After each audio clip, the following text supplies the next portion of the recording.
সাংবাদিকতার পাশাপাশি অপসাংবাদিকতাও বাংলাদেশ ভরে গেছে।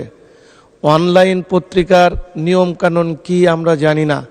অনিবন্ধিত অনলাইন পত্রিকার জ্বালায় আমরা অস্থির। এ নিয়ন্ত্রণের কোনো পদক্ষেপ আছে কিনা, এটি মাননীয় মন্ত্রী মহোদয়ের কাছে আমার জিজ্ঞাসা। ধন্যবাদ মাননীয় স্পিকার। ধন্যবাদ মাননীয় সদস্য। মাননীয় মন্ত্রী। ধন্যবাদ মাননীয় স্পিকার। মাননীয় সদস্যকে বিশেষভাবে ধন্যবাদ জানাতে চাই, একটি চমৎকার প্রশ্ন উত্থাপন করেছেন। এই বিষয়গুলো নিয়ে আমরা খুব নিবিড়ভাবে কাজ করছি।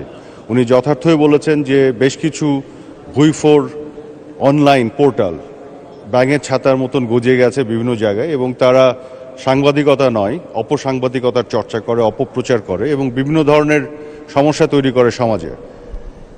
এবং খুবই মজার বিষয় হলো, যারা পেশাদারিত্বের সাথে সাংবাদিকতা করেন এই সাংবাদিকরাই এই ধরনের পোর্টাল এবং পত্রিকাগুলো, অনলাইন ভিত্তিক পত্রিকাগুলো বন্ধ করার জন্য দাবি জানিয়েছে। কারণ আমাদের সাংবাদিক বন্ধুরা বলেন যে এই ধরনের অপসাংবাদিকতার চর্চা যারা করেন তারা আসলে পেশাদার সাংবাদিকদের জন্য ক্ষতির কারণ হয়ে দাঁড়ান।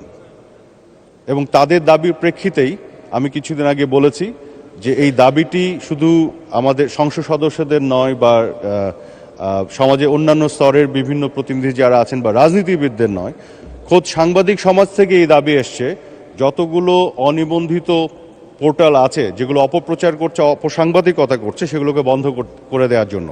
যে কারণে আমি কিছুদিন আগে একটি নির্দেশনা দিয়েছি যে একেবারে প্রতিষ্ঠিত গণমাধ্যম যেগুলো আছে, ইলেকট্রনিক মিডিয়া, প্রিন্ট মিডিয়া, তাদের যে নিবন্ধিত পোর্টাল আছে সেই পোর্টালগুলো এবং এর বাইরে যত পোর্টাল যেগুলো অ্যাপ্লিকেশন করেছে, প্রক্রিয়াধীন আছে, তার পুরো লিস্টটা আমি বিটিআরসিকে পাঠাবো।